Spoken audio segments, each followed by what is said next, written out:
Oh my goodness, we are back yet again. Welcome everyone. Thank you all for tuning in. This is what is this, March?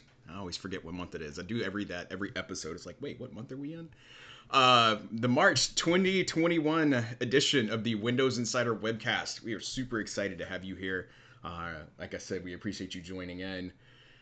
If you saw my brief confused face before the intro video started, it's because I clicked the wrong button. It happens, That's just how things go around here sometimes.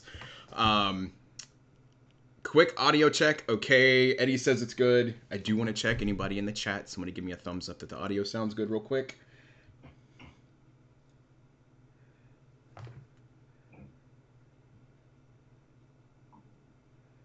Looks like we're good. All right, perfect. Thank you so much. I appreciate that.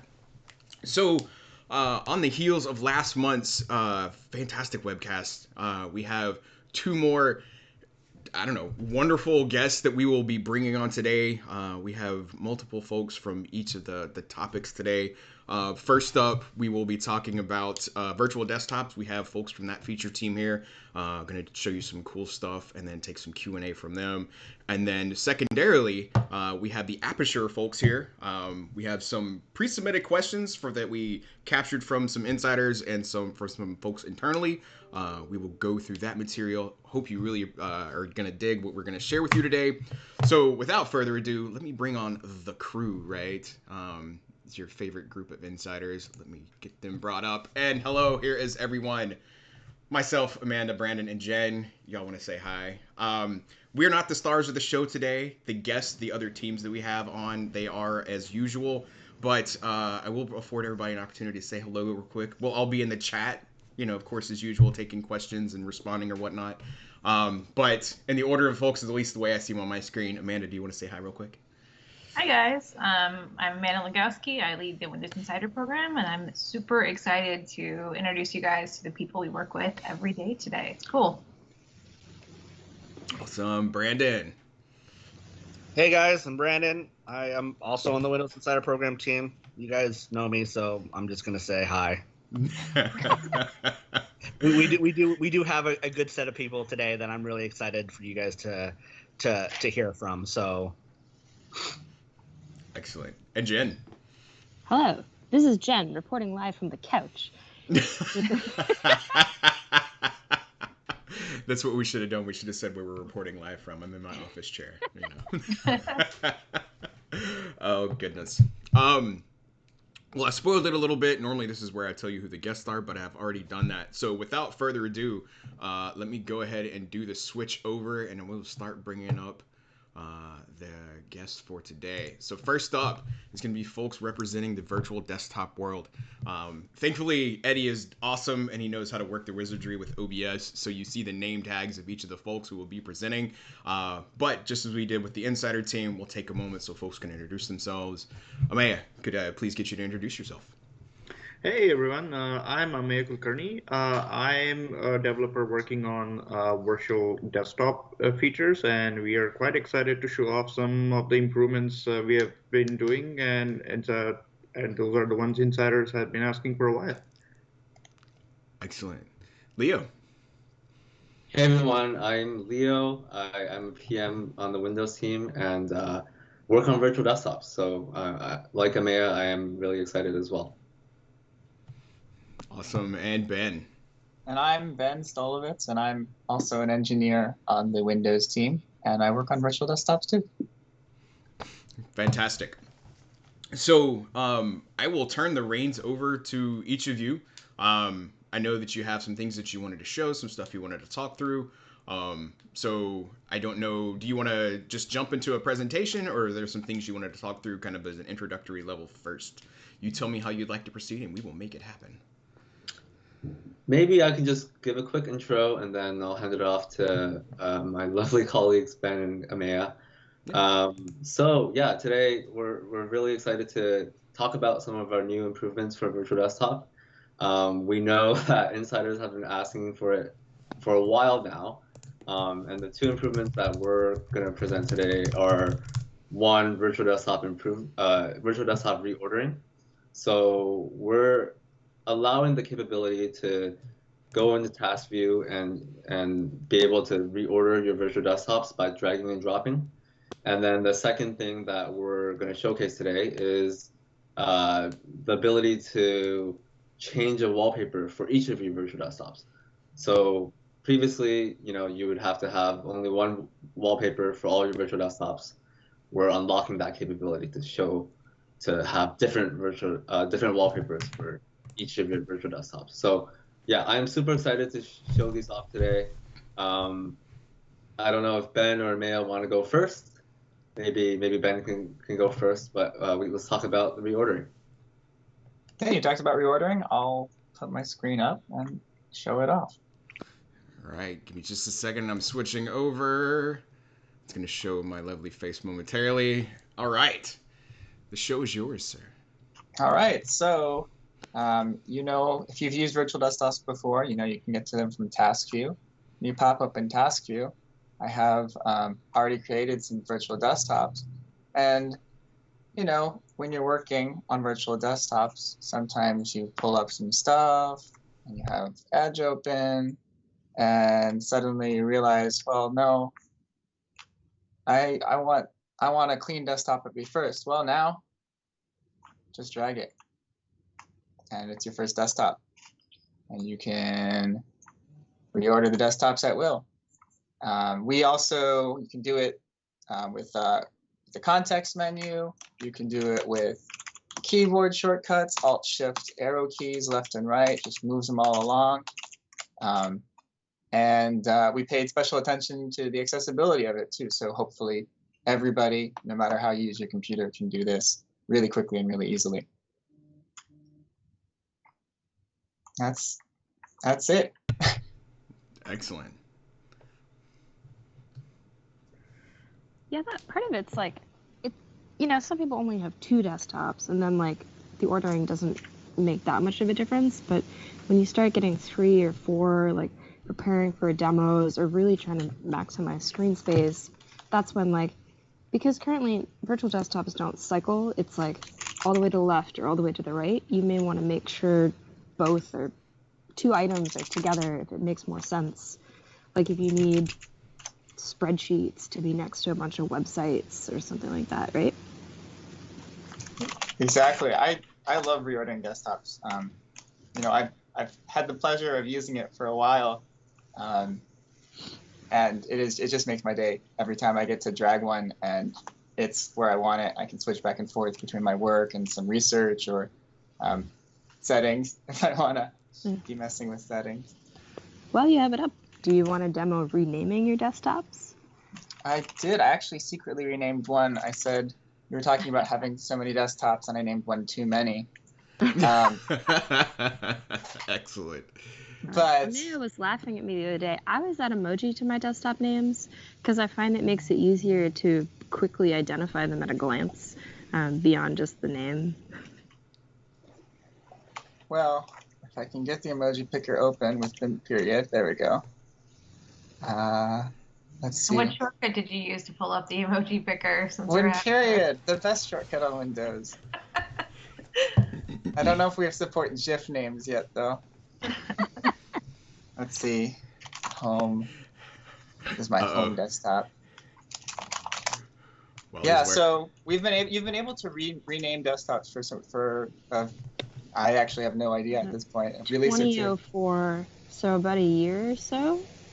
And so right-click, rename, or click the text, or tab to the desktop and press F2.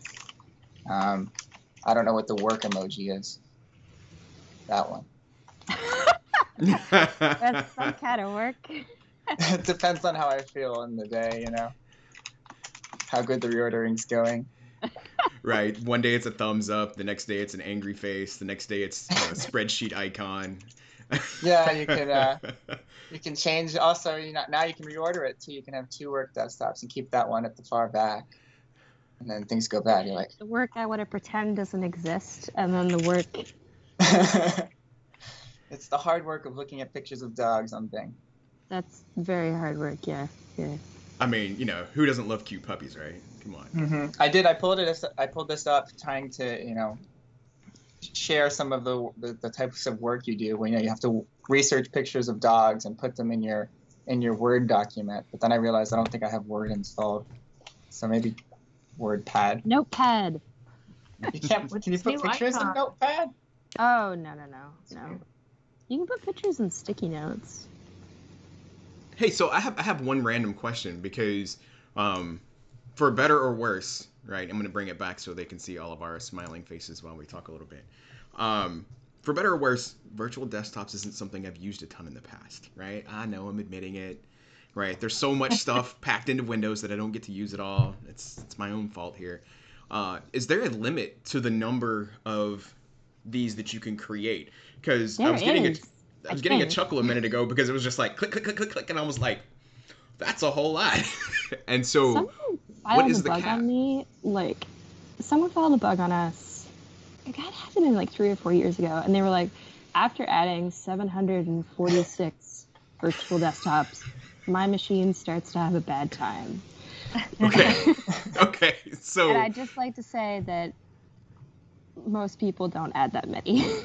All right. So while in theory it sounds like it's tied more to potentially system resources as opposed to a hard or static cap that was implemented by the feature team that actually owns this piece of Windows. We did actually add a cap, but I think it's like 65,000. So it's like an Excel spreadsheet. Yeah. So when I don't know if you're getting stuck at 700, I think we have a very important bug to fix. Why? Because you want 701 or? Yeah, and the 701st desktop really makes all the difference, I find. Oh my goodness! All right. So real quick, I've got multiple computers up. So for those of you in the audience, when it looks like I'm completely looking away from you, that's what I'm doing. I'm checking the chat on this other machine. And virtual desktops to put back in the...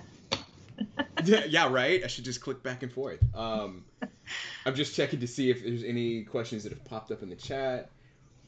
What if your work desktop is on another laptop? Of course, Simon, you just switched machines, like I'm doing right now. Let's see here. It's no longer virtual desktops at that point. Yeah, no, we're back into the realm of desktops. Of desktops. Yep, totally. And, periodically people ask, like, for those who aren't already using virtual desktops, what are your use cases for them? And I don't know about the crowd here.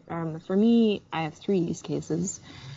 One is like, if I'm in a meeting and I need to share my whole desktop, and for whatever reason, I don't want people to see the 100 windows I have open, but I can't just share a single app window. Like, I'll create a new virtual desktop and I'll share whatever's going on in that desktop so that it's kind of clean and clear. The other one is just like cognitive separation. Like, you need help, having your work in one place, your playtime in another place. Or like if you're working from a laptop, instead of having to fiddle back and forth with managing windows, like you can just switch between virtual desktops and it makes it seem like you have a bunch more screens. I've also seen some gamers that use virtual desktops as a way to like bring up Task Manager in another desktop so that they can kill a game on the first desktop. Fun fact. I have Task Manager set to always on top, so I don't usually need to go that route, but I know it's another popular one. But that's interesting. Like it seems like one of those scenarios where a tool or a feature gets created for a particular set of use cases, but then people find unique and creative ways to go and use it above and beyond that, and you're like, oh, I never thought of that, and it just becomes part of people's normal like behavior and activities in the way that they interact with the OS. Yeah, I watch people talking about virtual desktop in social media, so that's how I discovered that one. Interesting. All right. Well, Ben, did you have any other demo? Was that covering the section that you wanted to run through? I do not have any other demo. Beautiful. So Amaya, let me kick it over to you. I will bring you up on screen so you can do a quick chit chat about what you're going to cover, and then we will get you brought up, and I will start demoing your screen share when that shows up for me. Sounds good. Fantastic. Here we go. And there we go. All right, everyone. Hello. And I want to first thank Leo for picking Ben first. I think that's the first time somebody has picked me second from alphabetical names perspective. Never good to have your name start with A. Anyway, so I have here latest build of our whip flight, which we have been handing out to Windows insiders. And Ben already showed how to create virtual desktops. And now another exciting feature now we have added is now instead of having same wallpaper for everything, now you can go in and say, I want different wallpapers for all my desktops. So if I just left click here, it'll only change desktop for my current virtual desktop. But let's say if you want to assign desktop wallpapers to all of them at once, you can do like this and set them to everything. And now we have beautiful visual separation of my desktops, and I can move windows around it or something. If I'm doing music related stuff, I'll put my music app on some personal web browsing. I'll also put it on somewhere else. If I have some games running, I can put it on here. And the great thing is, as you preview each of your desktop, your wallpaper will also change. And of course, we're going to preserve your wallpaper after you reboot your machine and preserve your preferences. But you can also always go to any of your slideshow or other options, at which point we'll say we will only show you the slideshow pictures, and otherwise we'll show you the custom wallpapers. So currently the per desktop wallpapers are only supported when the background's set to picture and not any of the others? That is correct, because we also want to be respectful of people's settings, which they have, pick their family photo album or something else to cycle through as their wallpapers, and we didn't want to, override those settings. I'm just sitting here in fascination because, as I unfortunately had to admit earlier, this isn't a bit of functionality that I've used a bunch. But just watching you like so quickly and adeptly like switch the backgrounds and switch what is on which window, and they're just like it's so easy and seamless. My question becomes, why haven't I done this before? Well, that's a question for me to answer, right? I don't expect anybody why to. Why haven't you, Jason? I know, right? So why, Jason? Why haven't you done this? But like in the grander scheme of things, and hopefully this webcast helps drive awareness that this exists and how to use it and the capabilities that it has. But like for me, the question is like, how many people use this? Like, do we have enough broad awareness of this? And this is me coming kind of like, I feel like I'm coming out of the shadows going, what's happening here? So it may be used by tons of folks already, and I just I've been kind of hanging out in the background not paying attention. So right, so this is a moment of awareness for me, and I appreciate that as always. Which I love learning things on the webcast. That's part of the reason why we do them. Yeah, and I think the great thing about visual separation is now it feels like more personalized feature which anyone can use for their personal cases. For example, for a student can just create different projects they're working on and put them on separate desktop, or someone who just wants to separate between work and personal because they're working from home so much, they can do that as well. So this is very exciting addition to virtual desktop feature, which we have had for quite a while. It makes the screen sharing thing even better, because then you can switch the desktop that has the wallpaper you want for work, whereas maybe your personal wallpaper is some like anime scene that I wouldn't mind sharing, but I know not everyone feels the same way about their anime love. So So I've got a question here, and this is an interesting one. Hopefully, I'm not putting you on the spot by asking this. But again, as a newbie to this feature, I think it's kind of relevant. So as part of the webcast that we're doing right now, you're sharing your desktop. We're using the Teams client, and that's how it's being broadcast. So if you have, say, I don't know, 3 or 4 virtual desktops set up like this, and you're doing a screen share, how does that work between each one of them? Because the Teams client's going to be running and shown on one desktop, but you have 3 other ones. Is it as simple as just clicking between them? And because the Teams app is still running, it's still going to broadcast, and so you can just jump between the virtual desktops, like no big deal? Yeah, Pretty much, but also a great thing about window management is we also have options when you go to task view and right-click on any of the running app, which lets you say, show this particular app running on all the desktops, or you can also say, show window from this app on all desktop. Yeah, so that's what I do for Teams. So that's a great way to manage specific apps which you want always to show. Where, let's say, if you're chatting on Teams and you want that accessible on all your desktops, you can absolutely do that. That's fantastic. Specifically, so for your screen sharing example, Jason, I think Teams, like virtual desktops is just a windowing construct. I think the way Teams does screen share is like your whole screen regardless of what's visible. So it's not like you could switch to a virtual desktop and it would be blacked out. Is that right, Amaya? Yeah, pretty much. Jennifer, you covered it accurately. Wow. Awesome. So now I'm gonna pop back over to chat and see. This is the fun thing is, like I said a minute ago, like I'm learning things on the fly, which, you know, this is the kind of thing when I start poking around at a new feature. Like, of course, there's an immediate flood of questions, and I'm like, hey, how does this work? What's the technological underpinning of how these things come together? Things like that. And so it's actually a lot of fun to sit here and learn alongside potentially any insiders who haven't used this as well. Or maybe I'm the only one, you know. Everyone's doing it. I know, Jason. right? We're going to add this to your commitments for next year, Jason, is to make sure that you're using virtual desktops more.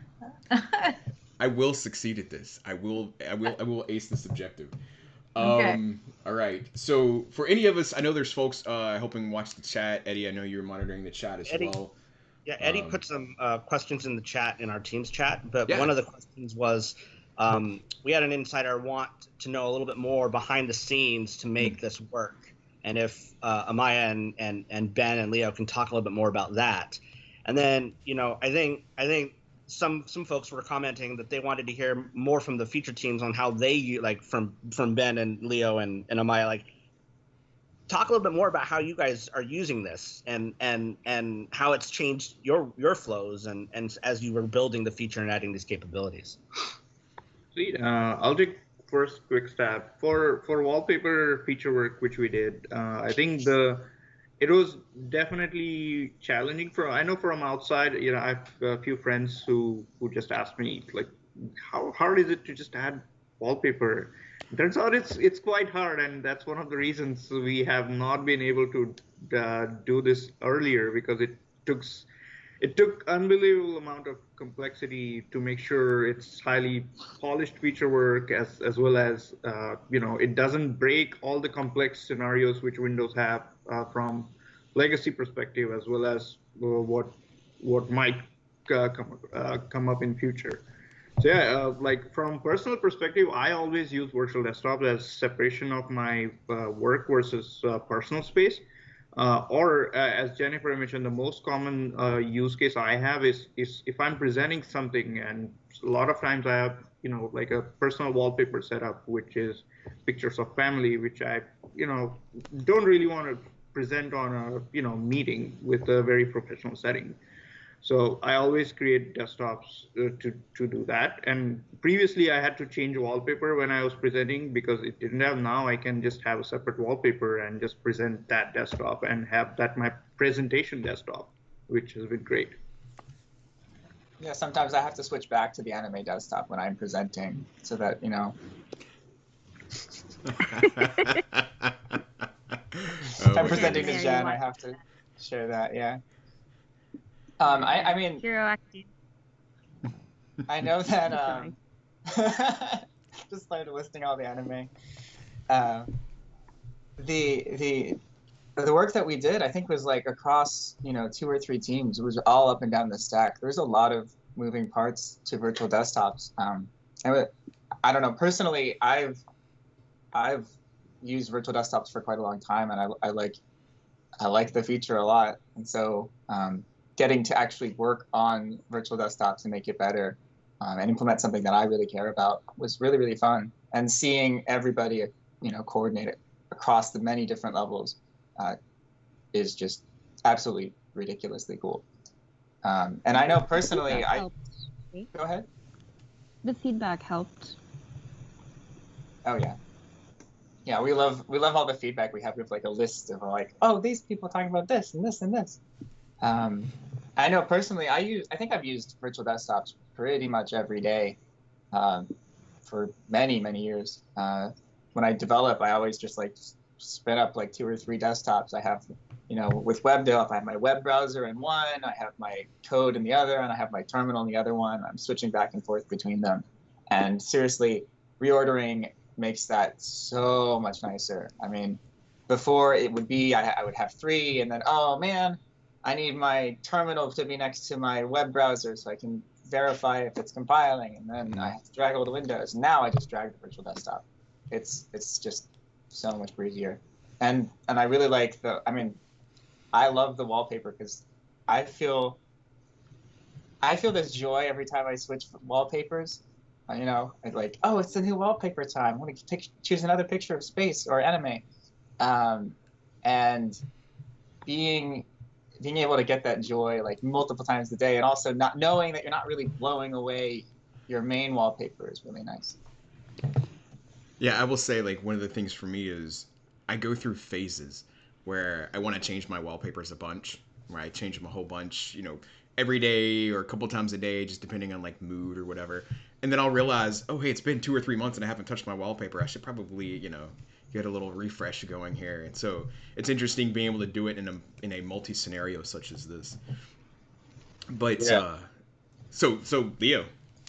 Yeah, just to echo what Ben said, I think one of the main purposes of virtual desktop is separation, but productivity is another big one. From a developer perspective, you might have terminal on one virtual desktop, and you have your specs or your notes on another virtual desktop, and you can switch back and forth easily between the two.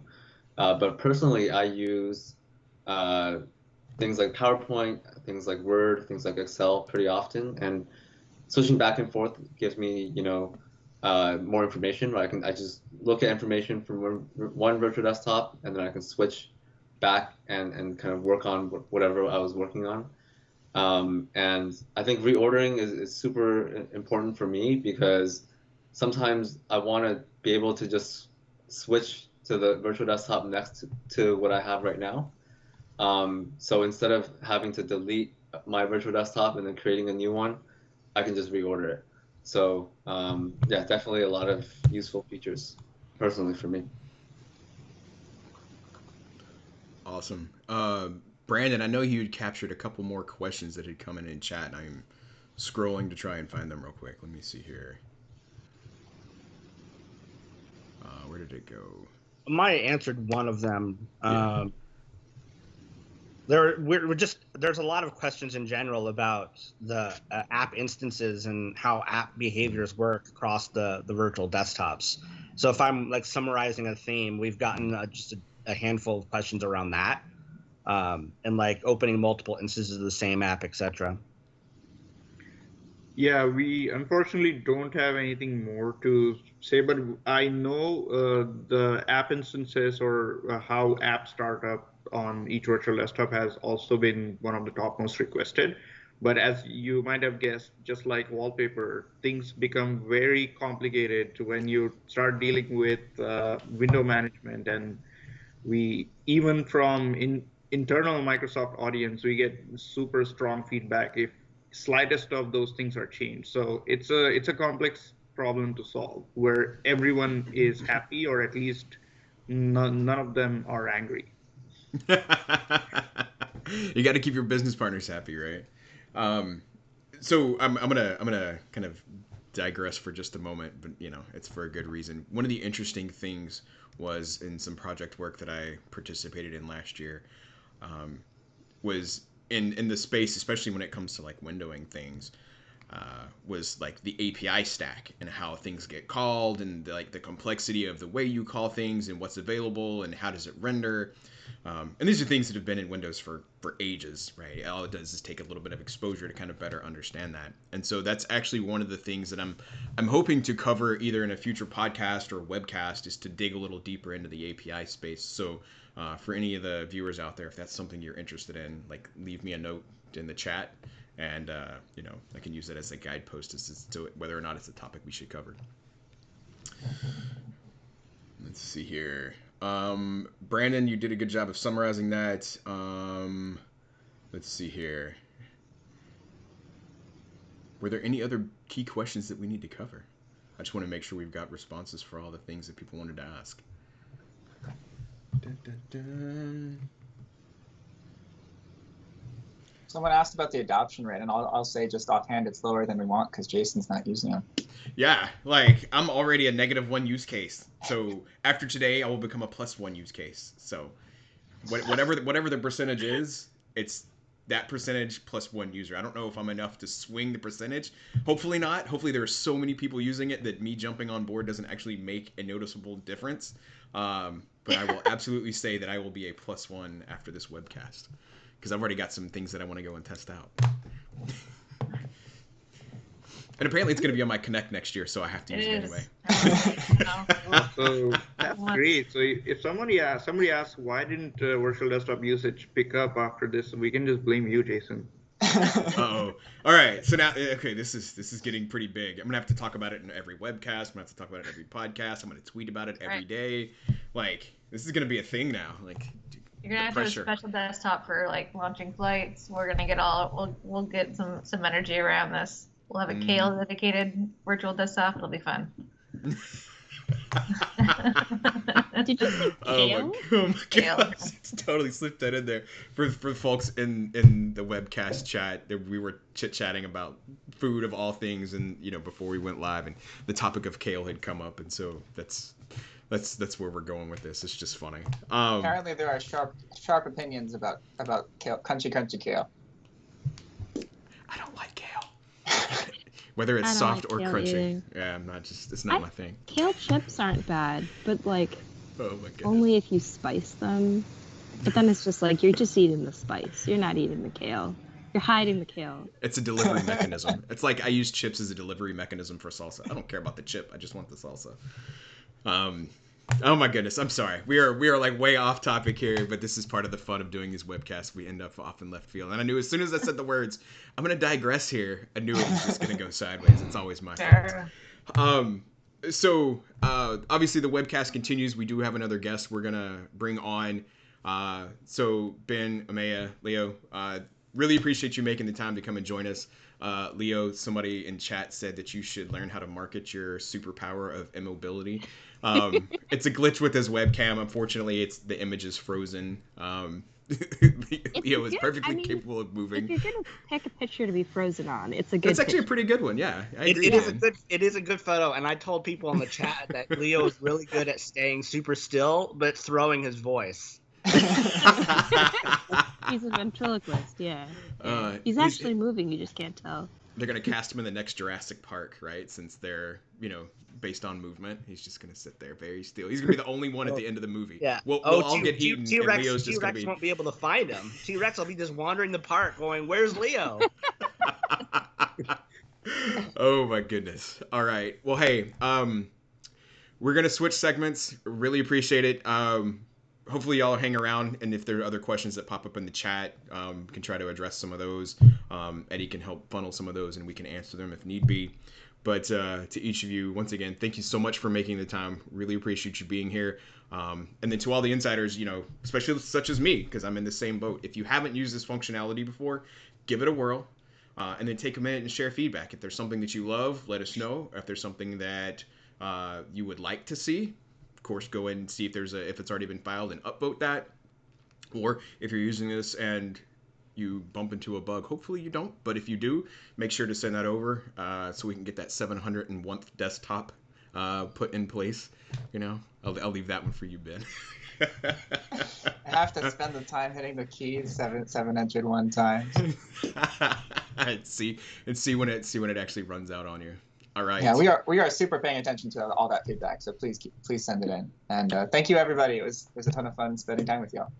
Absolutely. Thank you again for being here. We appreciate it. Thanks, everyone. All right. Let's take a moment here. As in the background, folks are switching out webcams and muting and all that kind of fun jazz. We'll get through the technical underpinnings. I'll just bring back our smiling faces for a moment while everybody gets situated here. Let's just see. I'm just waiting to see the streams come through. It looks like everybody is ready to rock and roll. So let me go ahead and switch over to our next set of guests. And here we go. Fingers crossed as everybody's showing up. Yes, fantastic. I love it when technology works. Maybe I should have more confidence in the capabilities of what Eddie has helped put together. We've come a long way since some of the earlier days of our webcast streaming.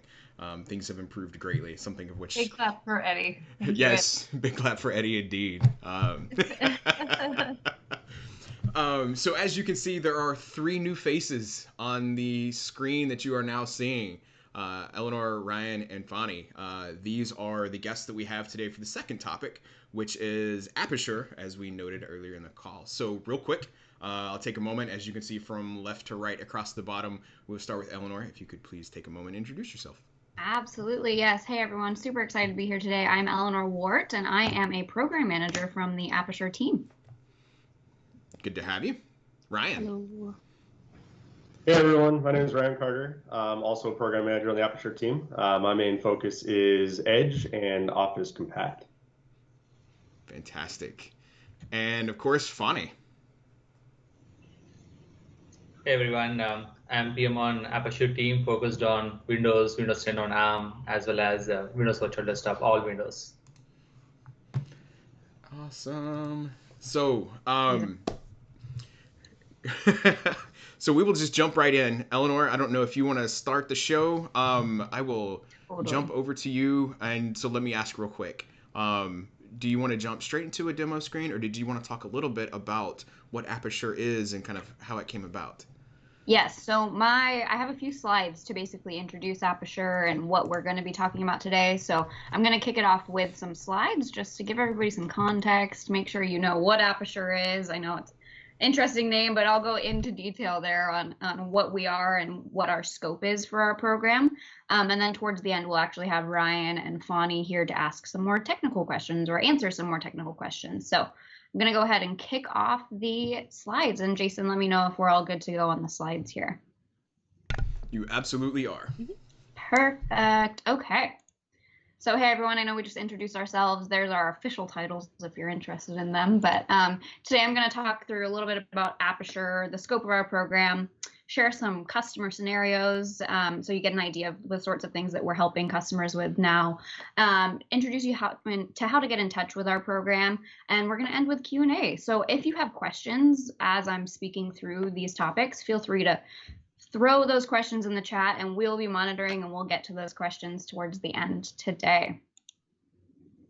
So what is Aperture?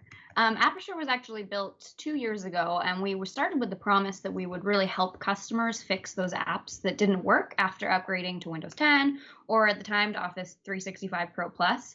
And we definitely did this because Microsoft is committed to helping customers make sure that all of their business critical apps will just work on the latest versions of our technology. And when we started, there was this perception that app compatibility was going to be really bad when upgrading. So customers were not wanting to upgrade to the latest versions of our technology. And we found that customers were coming to us believing that about 6% of their applications were having compatibility issues.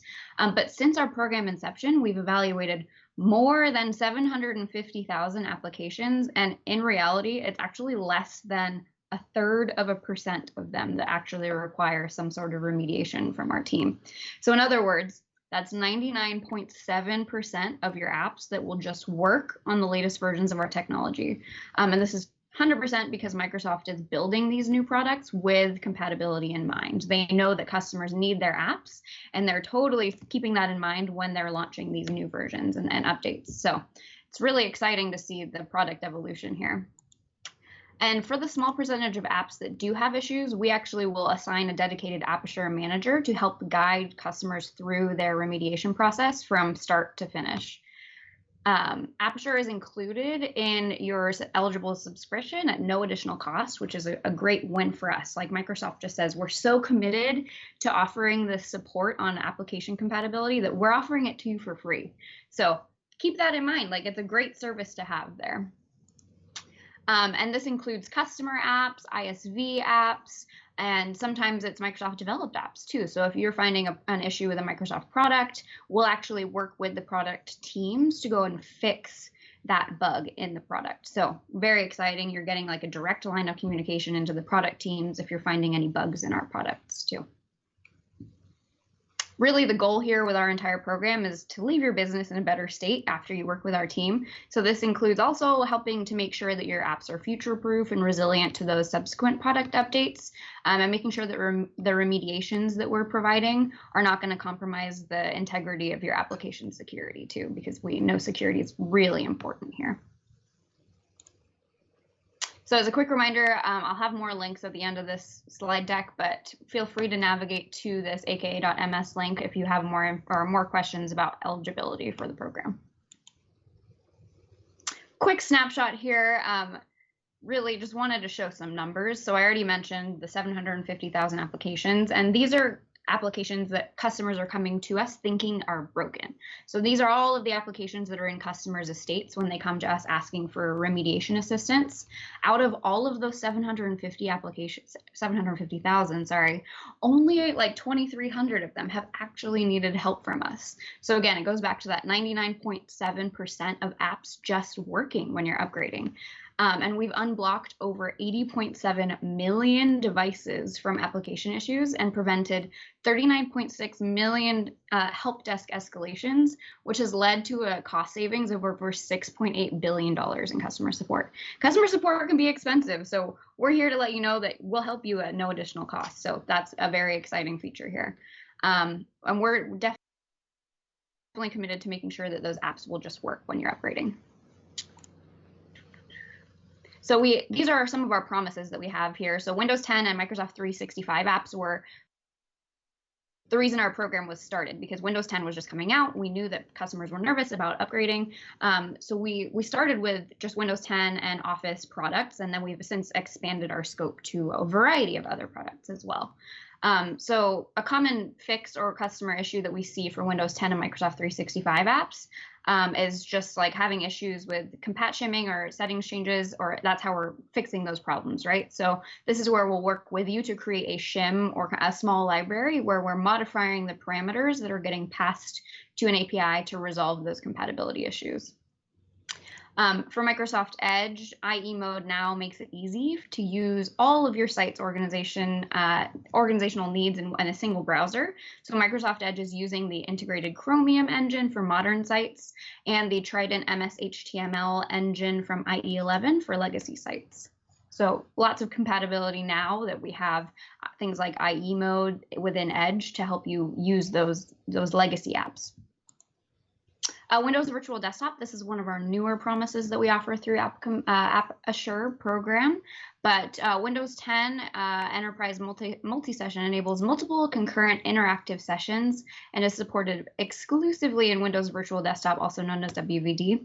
So customers have had some issues with moving applications that are currently hosted on-prem with a remote desktop session environment to Windows 10 Multi-Session and WVD, because those older apps are hard-coded to work only on the server OS.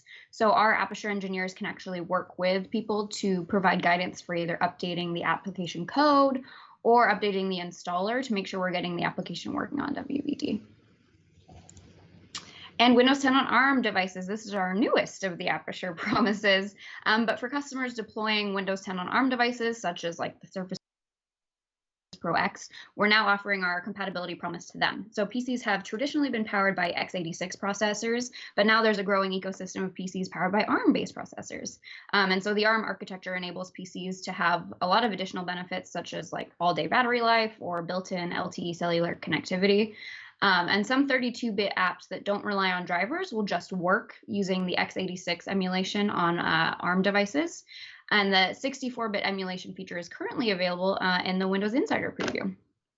So in the last few months, we've worked really closely with a lot of ISVs that have kernel drivers in their applications, and helped them create those ARM native drivers to get things working on the ARM devices. So lots of exciting things with ARM, and that like new Surface Pro X device has come through our pipeline too. So I'm going to take a few moments to talk through some customer scenarios.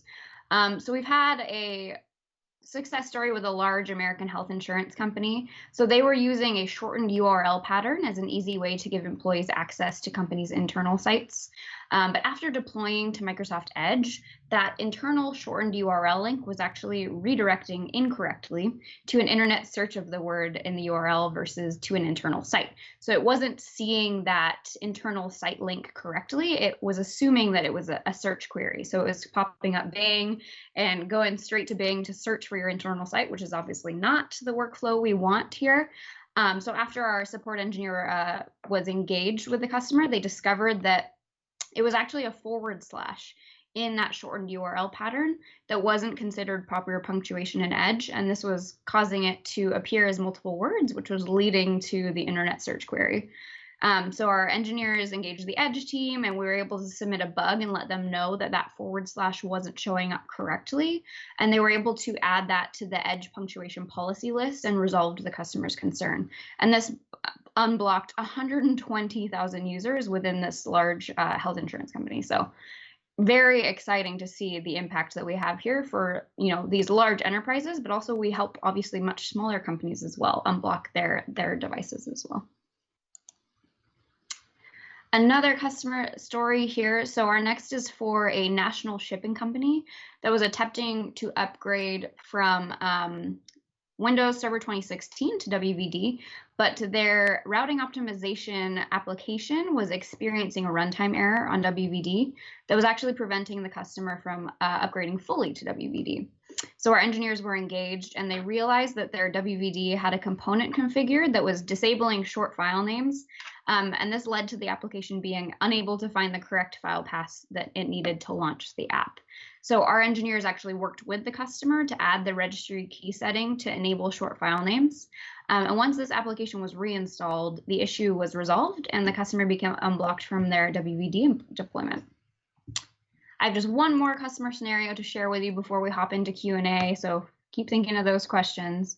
But this one was for a large electronic company who was beta testing the Surface Pro X before rolling out 18,000 Surface Pro X's company-wide, and they discovered that the Microsoft Local Administrator Password Solution, or what we call LAPS, could not be installed. And LAPS was used to manage passwords for all of their employees, so this was definitely blocking their testing efforts.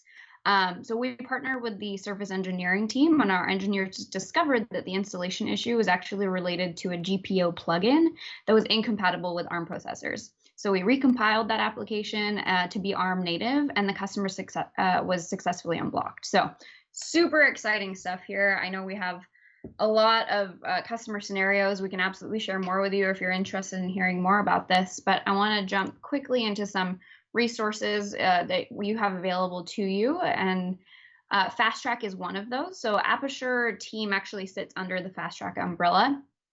Fast Track will help more with deployment and migration of services, not just application compatibility. So if you're interested in upgrading but you're not really sure where to start, Fast Track can help provide that deployment and migration guidance for a variety of different products as well.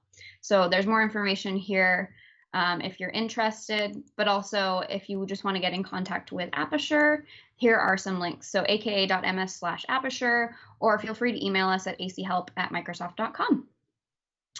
With that, I'm going to segue into our Q&A session. I left our hyperlink there if you're interested in reaching out to Aperture directly, but I'd love to open it up if anybody has any questions. Excellent, and we'll bring back the crew so we can see all of our smiling faces once again. Let me take a moment and say, that was an awesome presentation. Like, it's almost like you've done this before. Like, it was super smooth and very well delivered. Like, I should have a chat with you to learn how to get better at my own presentation skills. Sheesh, I've got some work to do, making me look bad. You're making me blush over here. No, thank you. I appreciate it. So, let me ask. I'll just ask a couple questions, right? Because there's a few things I would love to know. And of course, we still have some of the pre-submitted stuff that we will jump through as well. Um, Originally, like, I just want to ask, like, where did this concept originate?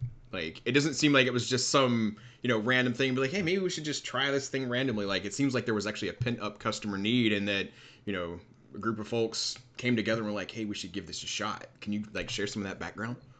Yeah, and it really came from the perception that customers were having of like negative app compatibility experience. So our leadership, 2 years ago when we were close to Windows 10, or like Windows 10 was having updates and people were really nervous about upgrading to that latest version, leadership saw this need, right? They were like, hey, we realize that customers want to be on the latest versions of our technology, but they're super nervous that their apps, like their important line of business applications, are not going to work. So they started Aperture program, and they were able to give us some funding to go and fix this customer need, because you're right, they were totally seeing the need that was there, and that we needed to provide that support as Microsoft, and make sure that customers were having the best migration experience as possible. So it was definitely the customer need, and then leadership buy-in eventually led to the inception of the Aperture program. Awesome. Well, obviously, like, our current broadcast is a bit tailored towards the insider audience, right? Yeah. We're getting a little love from the folks who kind of make this program what it is. There was the comment made, like, it was obviously it feels like it's a bit directed toward the business side of things, but in general, how can Aperture kind of help insiders who are in this particular space? Definitely, yeah. I think, Fani, are you good to take this question? Sure. Yeah. Hi, everyone.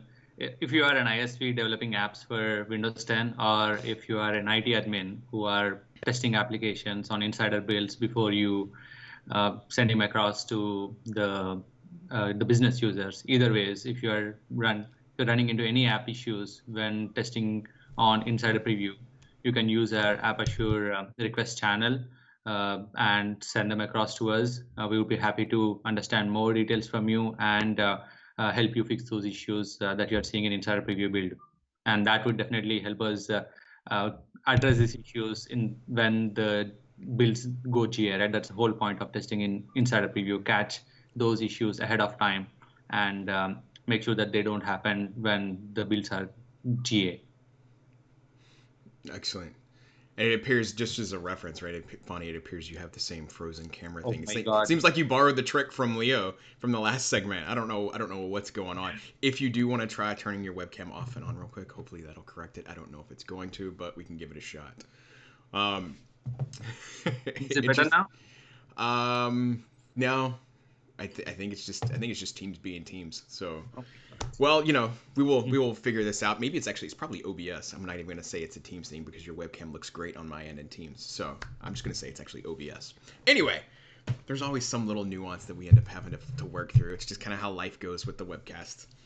I know there's a few questions that have popped up in chat. I'm gonna jump through a few more of the pre-submitted ones because these were questions that we know we had captured previously. So, interesting enough, as I think everybody both in chat as well as us on this broadcast currently know, Edge, the revised version of Edge launched a year ago. Can you talk a little bit about how this ends up benefiting enterprise customers, and then how does this affect enterprise customers who are doing migrations? Because that seems like where the big chunk of the importance comes in, is making sure people can jump from one revision to the next. Yeah, absolutely. Thanks for teeing that up. So with Aperture, one of the biggest things we've helped our customers work through is how to get their legacy sites to work on Edge. And that's one of the biggest differentiators that the browser has.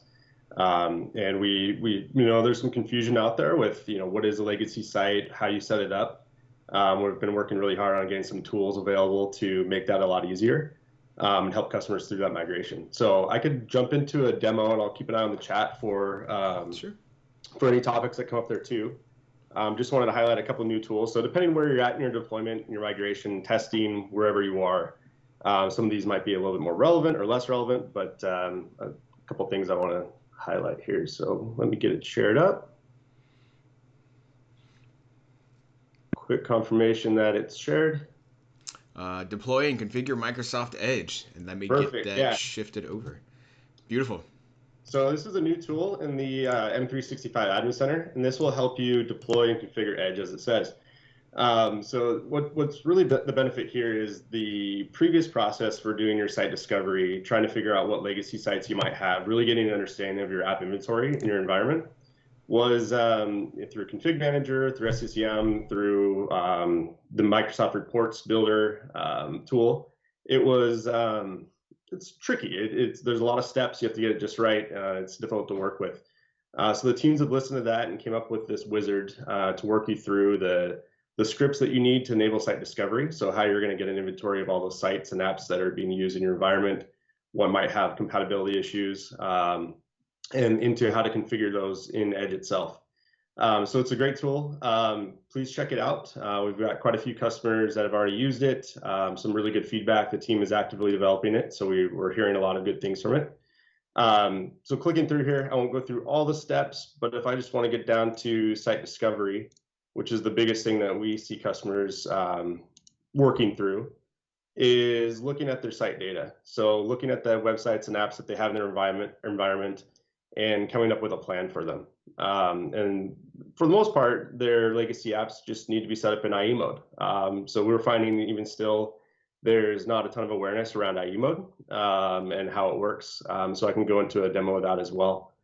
But this would be your best site. So after you have your site discovery collection set up, you get all that data in, you look at your sites, and you start making some decisions on sites you're going to keep. And most enterprises have legacy sites. Microsoft has them. We have a site list that we use IE mode for some of our kind of legacy tools, things that have ActiveX, Silverlight dependencies, other things like that. So it's totally normal to have in an enterprise, and it's important to make sure those sites can work on a single browser. So going into just a quick demo, there's some policies that you want to get set up to allow this to work. Here's the big four that we kind of recommend to start with. They're not quite in order here, but configuring your site list. So if you have a site list from a previous deployment, you can use that. If you haven't done a site list before, you want to go through those discovery steps in that wizard.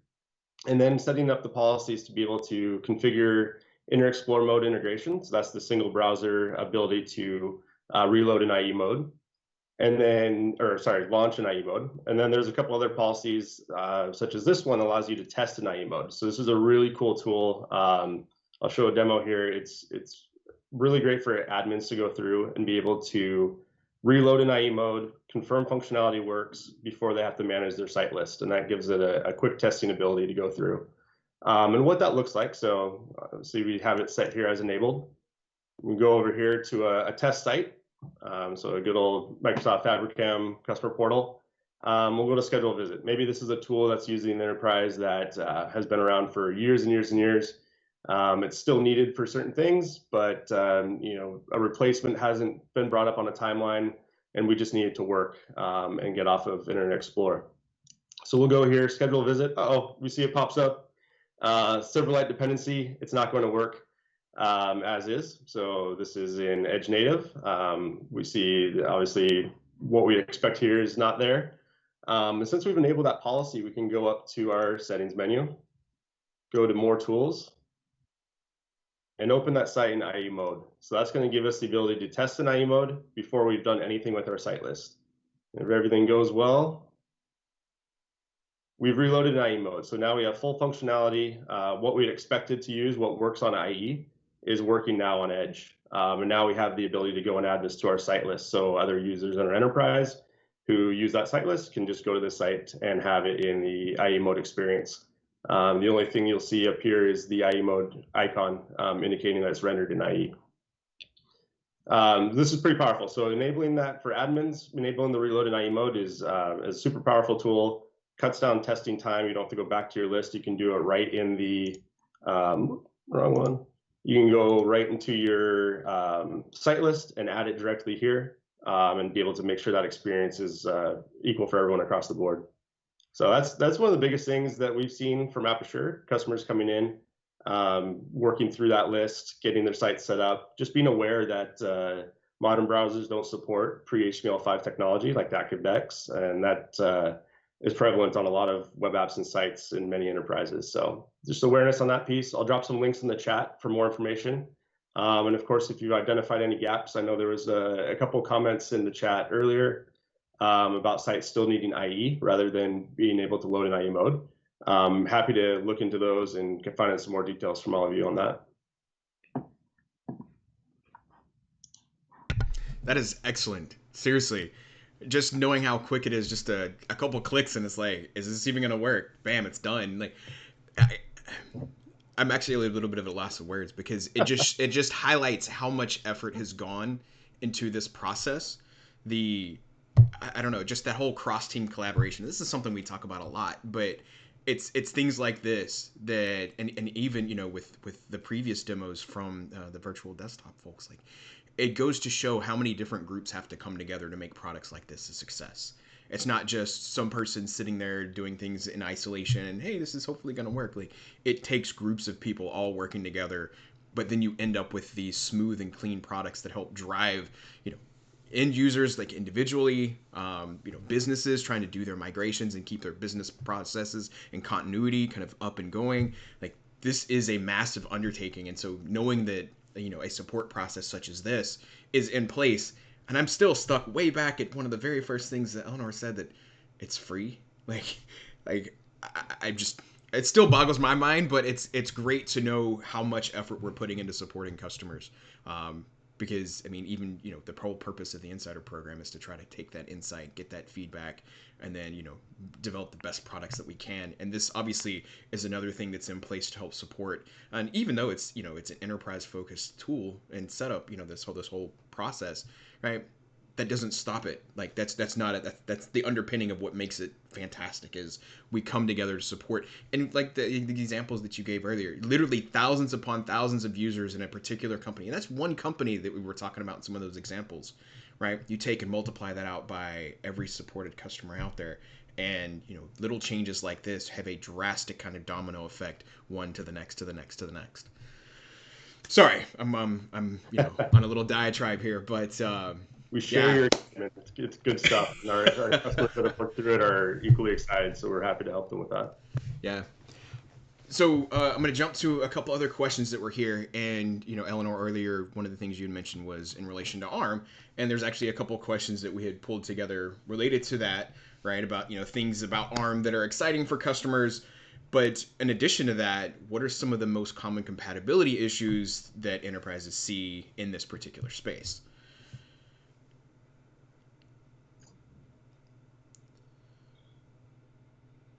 I'll take that question, Jason. So, okay. When Windows 10 on ARM was launched back in a couple of years back, it came with x64 emulation, where 32-bit applications would just work under emulation, no issues. And very recently, as you guys are aware, 64-bit app emulation is also currently available for Windows Insiders. But unfortunately, there is no way for us to emulate kernel drivers. And the major call driver for us is when customers who use some ISV applications that rely on kernel drivers that just don't work on Windows 10 on ARM or Surface Pro X or any other devices that run on ARM. So that has been major call driver for us. Typically, security software, antivirus, anti-malware, encryption, third-party printer applications, they rely heavily on these custom kernel drivers. And in those scenarios, we typically work directly with the ISV, talk to them about the ARM platform, and provide them guidance in porting their existing Intel drivers to ARM native, and eventually help customers onboard those applications on their ARM devices. Wow. So it sounds like you're doing this in some of these individual environments. So if we step up to a different level, because obviously, you know, working with a particular business who's used to running their equipment and software in a certain fashion, they just kind of don't want things to break. What are we doing at, I don't know, maybe a bigger level? Like, are we doing work with ISVs to kind of help them, like, do the migration and kind of drive some of that compatibility to, well, hopefully prevent some of, these particular scenarios where, individual businesses or end users might have a tough migration step? For sure, that's a very good question. And in fact, there are multiple teams within Microsoft who are focused on these proactive ISV engagements to make sure that their existing solutions work on the upcoming platforms like Windows 10 on ARM or Windows Virtual Desktop or any other new platform that is coming up. So there are teams dedicated within Microsoft who have great relationship with all major ISVs and make sure that before the customers hit those platforms, they do have ISV support and ecosystem all coming together to help customers onboard those technologies. Excellent. And interesting, kind of connecting to some of earlier topics. One of the other questions that was dropped in that I would love to see if there's some light that could be shed is like, what are some of the common compatibility issues that customers may end up seeing with WVD? Oh, yeah. Of course. As most of you are aware, WVD has this whole new Windows queue called Windows 10 multi-session, which typically Windows 10 only one active users can use, but whereas multi-session has this capability where multiple users can log in into same Windows 10 machine, which is typically a server capability, but they brought this capability to a Windows 10 client. That's great work by the feature team on this. Customers have some legacy applications which never expect a second user to run the application simultaneously on a machine because that was never possible in the past. So they have these legacy apps that just don't work when a second user launches it because they were never designed to do do so. And that is one region, one area where we help customers. And we also have customers looking for explicit support statements from ISVs, say that they support multi-session queues. And that is also one of the key areas we help ISVs and customers understand WVD multi-session and work with them to make sure that their apps work on multi-session. Fantastic. Wow. It's I don't know, it's just a reminder of how much the computing landscape, and especially as it relates just to Windows, is one very important, but one notable piece of that broad landscape of how much things have changed over the course of time. And it really does highlight how it's that whole who's moving my cheese type scenario, right? I don't know of a better way to describe it, where you get folks that are used to doing something a certain way. They use a certain application a certain way. They're trying to accomplish a very specific series of tasks that they know how they do it. They do it day in and day out. But then all of a sudden, new technology comes along that may help them do it better, faster, easier, fewer, or more efficient use of system resources. Any number of things that could change. But it's still that change that gets people concerned. And so when things like this come along where we can help people kind of move and take that next step and hopefully not break their workflows along the way, right? All of this kind of comes together to support them. And I will just simply say it's fantastic knowing that like this entire Aperture effort comes together to help bring these folks along for this journey because, well, technology doesn't stop doing what technology does. It's going to continue to evolve. And it's magnificent. It's fantastic to see this effort in place to help everybody kind of continue forward along that path. Yeah, that's right. It's really amazing. You're really spot on, Jason, when you said Aperture is here to make sure that we calm the nerves of customers whenever they have perception issues moving into any new Windows platform, and we make sure that they are able to have a smoother migration path but also maintain their existing workflows and without any issues. Okay.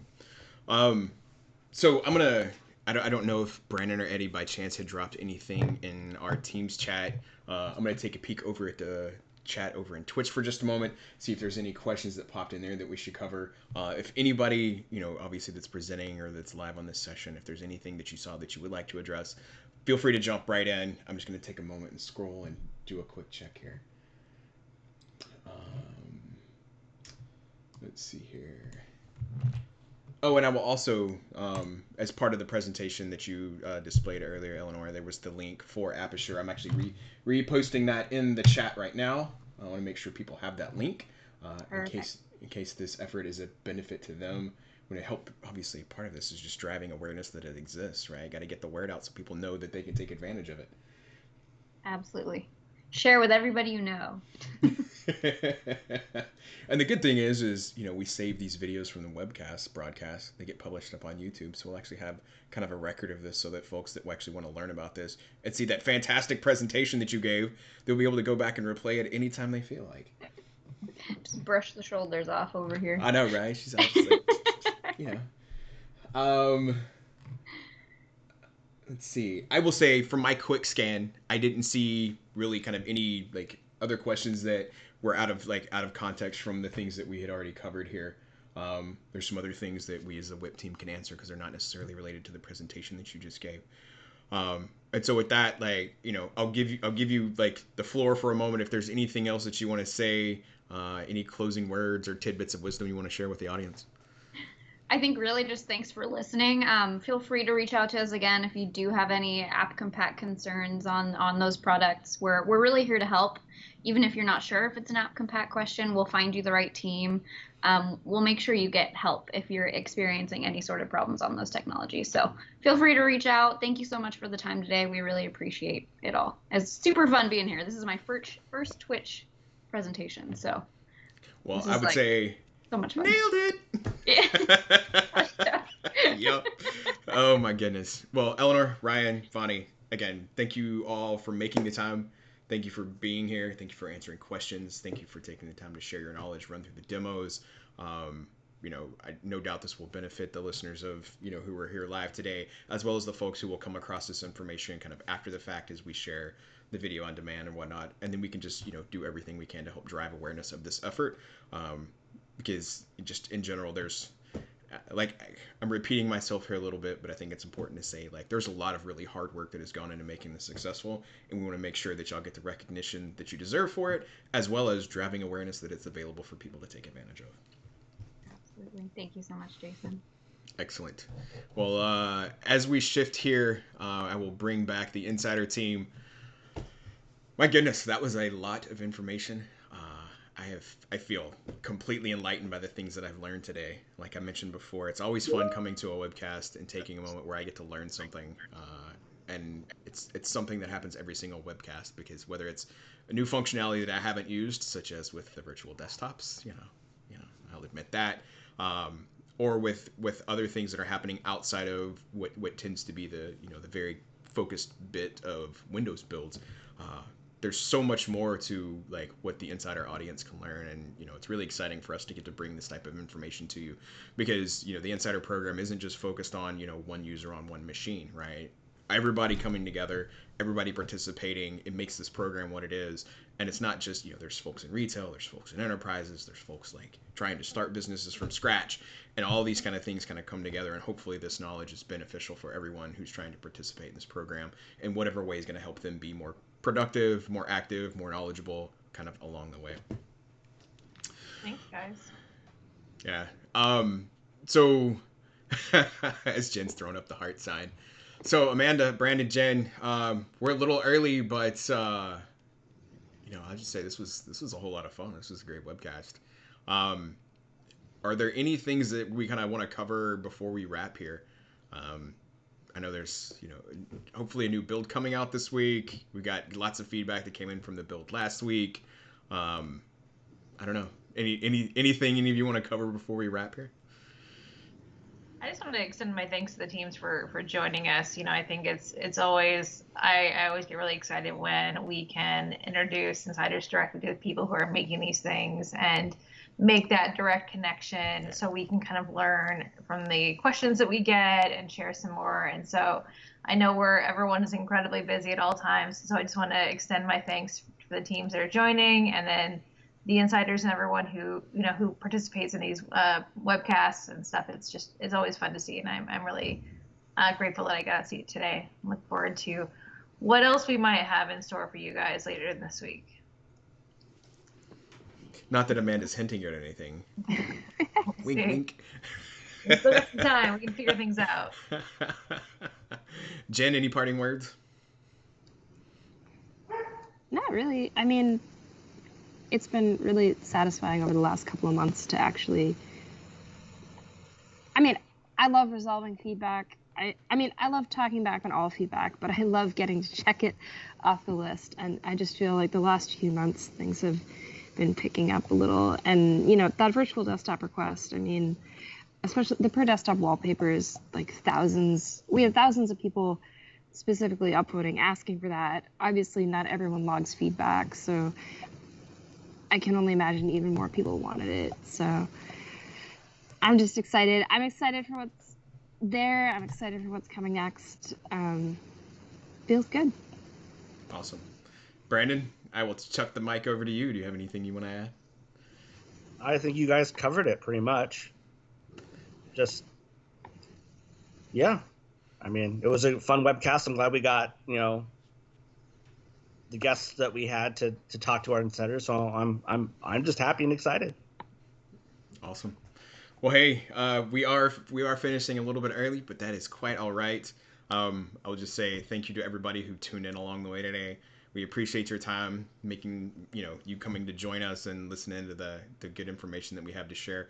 As always, any feedback on the topics, the episodes, or anything you would like to see us cover in the future, drop us a line. We're at Windows Insider over on Twitter. You can also check out the answers forum, which is answers.microsoft.com. Leave us a message there. We're looking for your insights because these are for you, and we want to make sure that we're covering topics that you find beneficial and educational along the way.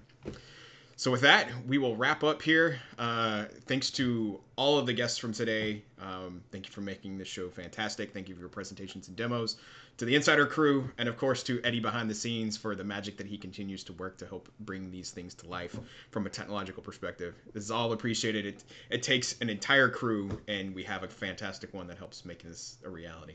With that, we will wrap here. Thank you all so much, and until next month, enjoy the Insider program.